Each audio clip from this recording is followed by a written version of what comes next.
ఇక నిన్న మనం ఒక ఆయన బయలుదేరిండు బస్సు వేసుకొని. కారు ఖరాబ్ అయిందంట, కార్ఖానకు పోయిందంట, కారు లేదంట, ఆయన బస్సు వేసుకొని బయలుదేరిండు. కొడుకు చెప్తున్నాడు, జర్ర కారు అనుం చెడ్డది, కార్ఖానకు పోయింది, మళ్ళీ వస్తుందని. రాదు ఇంకది, కారు మొత్తం ఖతం అయిపోయింది, కార్ఖానకు పోయింది. నువ్వు కార్ఖానాలు పెట్టంగానే ఎవడో టైర్లు పయ్యలు ఇప్పుకపోయి జుమరాత్ బజార్లు ఎప్పుడో అమ్మేసిండు. కారు తూకం కింద అమ్మిండ్రు నాయన, ఇంకా మళ్ళీ మీ కారు రాదు. ఇక బస్సులో తిరిగట ఆయన చూస్తుంటే తిక్కలోడు తిరునాళ్ళకు పోతానంట, ఎక్కనికనే దిగనికనే సరిపోయిందంట.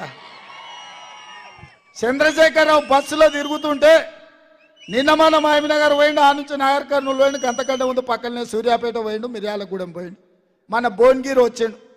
ఇక ఆయన ఎక్కనిక దిగనిక నలుగురు పట్టుకొని దించాల్సి వస్తుంది, 6 మంది పట్టి ఎక్కియాల్సి వస్తుంది. ఏం పొడిచినవా? 10 ఏళ్ళు ముఖ్యమంత్రి చేస్తే సచివాలయానికి రాకపోతుంది, 10 ఏళ్ళు ముఖ్యమంత్రి చేస్తే నీ ఫామ్ హౌస్లకు తెలంగాణ ప్రజల్ని లోపలికి రానియకనే పోతివి, పోలీసులను పెట్టి మా మోకాళ్ళ మీద మా కాళ్ళ మీద కొట్టిపిస్తుంది, మా గద్దరన్న గల్వనికి వస్తే ఎర్రటెండ గేటు బయట 4 గంటలు కూర్చోబెడితే ఏ మోగం పెట్టుకొని ఇవాళ ఊర్లో తిరుగుతున్నాడు కేసీఆర్ అని నేను అడుగుతున్నా. ఓడిండు కాబట్టి, ఉద్యోగం ఊడింది కాబట్టి ఇవాళ మళ్ళా అచ్చుకనో పుచ్చుకనో చేసి కొంగ జపం చేస్తున్నాడు. మీరు ఎక్కడైనా చూడండి, చెరువులలో ఒంటికాల మీద కళ్ళు మూసుకొని ఉంటుంది, ఎందుకంటే కొంగ జపం చేస్తుందని చేప పిల్లలు వస్తే కానీ లటక్కని మింగుదామని. ఇవాళ గట్లనే తెలంగాణ ప్రజల్ని మళ్ళోసారి మోసం చేయడానికి కొంగ బయలుదేరింది బస్సు వేసుకొని. ఈ కొంగ పట్ల కూడా అప్రమత్తంగా ఉండి ఈ కొంగ కోటేసిరంటే అది పరోక్షంగా బీజేపీకి వేసినట్టే. అందుకే మిత్రులారా, మీకు అందరికీ నేను చెప్పేది ఒకటే, మా ఆర్టీసీ సోదరులు ఈ ప్రాంతంలో ఎక్కువ ఉంటారు. ఆనాడు ఆర్టీసీ దివాలా తీసింది, మీరు సమ్మె చేస్తే మీ కార్మికులను పొట్టన పెట్టుకున్నాడు కేసీఆర్. కానీ మేము వచ్చినాక ఈడ మా అక్కలు చాలా మంది ఉన్నారు, మా ఆడబిడ్డలకు ఆర్టీసీలో ఉచిత ప్రయాణం ఇచ్చి నెలకు 350 కోట్లు, ఇప్పటికి 1369 కోట్లు ఆర్టీసీకి ప్రభుత్వం నుంచి కట్టినాం. దివాలా నుంచి ఆర్టీసీని బయట పడేసినాం.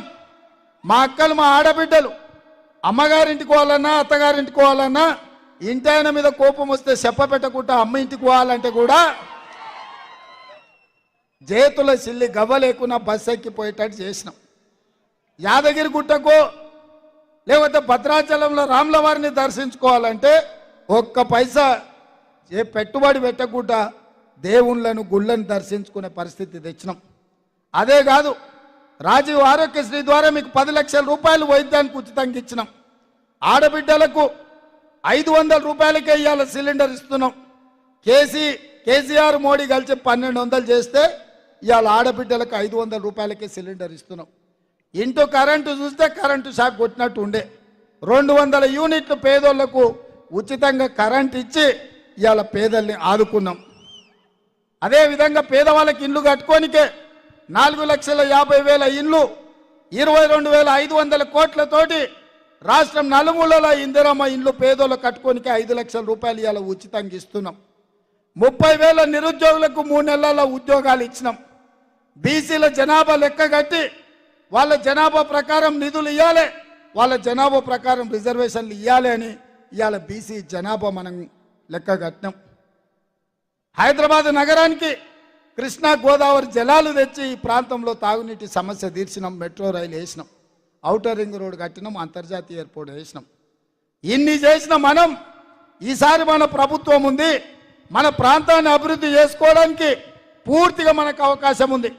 అందుకే ఈ ఎన్నికల్లో ఈ పార్లమెంట్లో ఎల్బీ నగర్కి అవసరమైన అభివృద్ధి, హయత్ నగర్ వరకు మెట్రో, మూసి ప్రక్షాళన, వికారాబాద్ నుంచి నేరేడు చేరుల నల్గొండ జిల్లా వరకు మూసిని మొత్తం ప్రక్షాళన చేసి మంచి నీళ్లు బారే విధంగా ప్రాజెక్టును పూర్తి చేసి మీ 118 జీవో పరిష్కారం చేసి మిమ్మల్ని ఆదుకునే బాధ్యత నాది.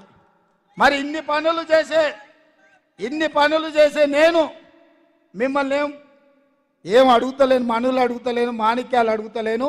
మీ ఇంట్లో